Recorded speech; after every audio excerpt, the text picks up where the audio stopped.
The plot thickens, and in the words of Tim Robinson himself, you can't do that. Ron is now in a game that he has to see through to the end. I am, of course, referring to episode 2 of The Chair Company, which is on HBO. If you're not watching The Chair Company, jump aboard, because this is a great discovery show. There is a tantalizing mystery afoot in this show, and I need tomorrow to be Sunday again, so that way we can get episode 3, because you can't do that. You can't end on a cliffhanger like that.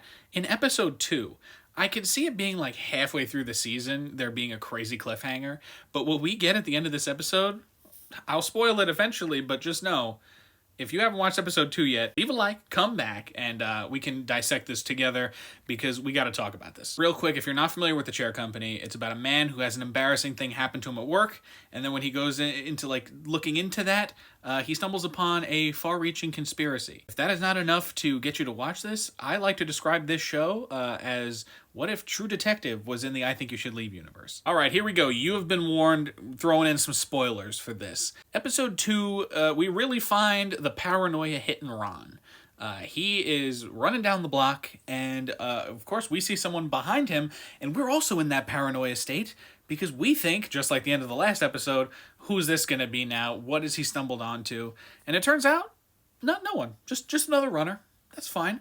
And I think what this show really does well is that it has that level of Tim Robinson, that signature hilarity that he brings to anything, whether it be Friendship, I Think You Should Leave, back in the day when he was doing SNL. It has that, but it also can be suspenseful, and by the end of this episode, downright chilling. And that's just so fun to me. It's like Friendship and how it has just a sinister undertone to it. Jamie, later in this episode, even says to him, like, Ron, you have a darkness in you, but also a light. And I feel like that describes this show perfectly. At the same time, it also does what I Think You Should Leave does really well, in that there's these absurdist moments and these funny jokes and just a consistent amount of good bits.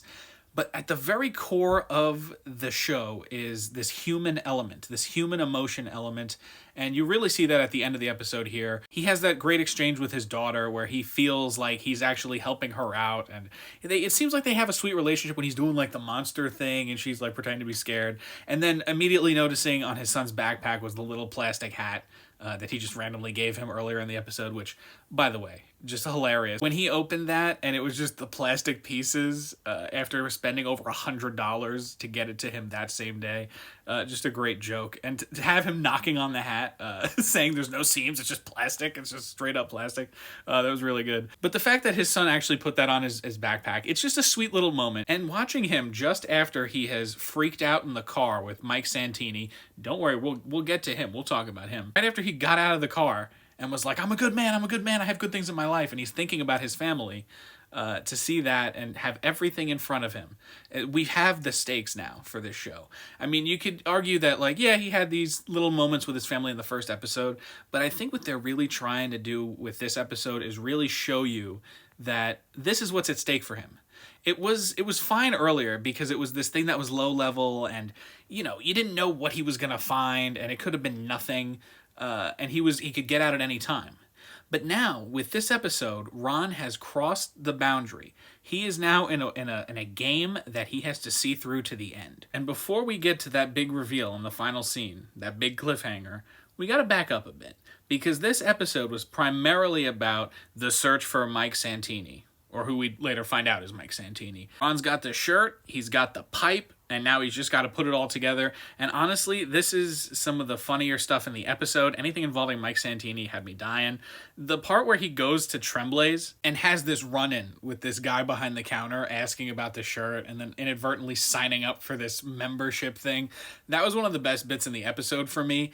The way this guy acted behind the counter, his cadence in his voice, it made every line hilarious. And I think that was the peak of like, I Think You Should Leave style humor in this episode. He really did a great job. Especially his little yes after he finally got him to sign up for the membership and then just revealed that, I didn't know who that guy was. However, am I the only one thinking that this Tremblay's group chat is going to have some kind of damning evidence at some point? Like, he'll go back to this and he'll have like a key detail that he missed. Leave your theories in the comments of anything in this episode, because there's a lot there's a lot that could be happening. Really, anything could happen in this show, and that's why I absolutely love it. And this whole mystery of this episode, I think, is just written really well and tied really well together with all of the different storylines that are going on, because we also have the connecting tissue from the last episode of Amanda and him, being on the ground and her going to HR.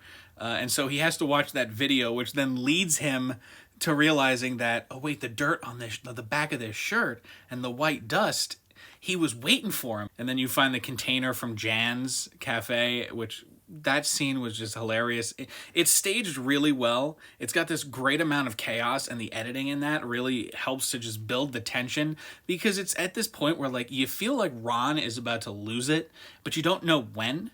And that does come a little bit later. Seeing him try and ask this woman repeatedly if she can just help him and take a look at this stuff is just so funny when everything around him is like going nuts. And that's where we meet the Mike Ehrmantraut of this show, I'm going to call him, Mike Santini, who is very intense, but also can be really funny. And again, it's that balance that this show has of being like really intense, but also insanely absurdist. And I feel like that's really prevalent in Mike Santini. That whole bit where they're in the alley, and if you want a Tim Robinson freak out, by the way, this is the episode for you.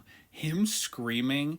It's not going to work for everybody, but it works for me, and that is like my brand of humor. Something about it, like usually screaming to me doesn't equate to being funny, but when Tim Robinson does it, it works for me every time. Now, of course, this leads to a hesitant partnership between Ron and Mike Santini, and now they're going to go find out who hired him, and I want to know what your thoughts are, because I kind of feel like there's a non-zero chance it's Douglas.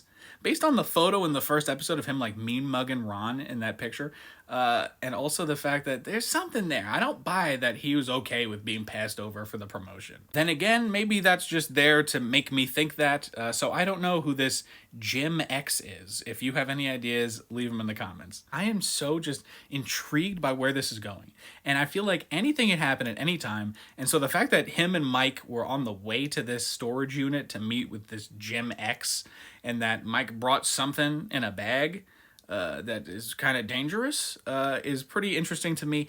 And also just, I want to know what was going to go down.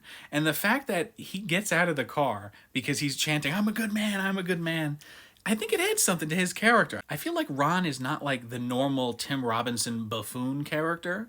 Instead, he's got this kind of this war within him. And as I mentioned earlier, when Jamie says, you have a darkness and a light inside you, this was the moment for me that was so interesting in terms of developing his character, because I think that is his scared straight moment. He is in that car, he opens up the bag, he sees what's in it, he realizes who he's in the car with, not to mention how insane it is what Mike was playing on the radio. That was by far the biggest laugh to me, and I can't even repeat those phrases on TikTok. But this idea that he finally was scared straight. He was like, I don't want to be this guy.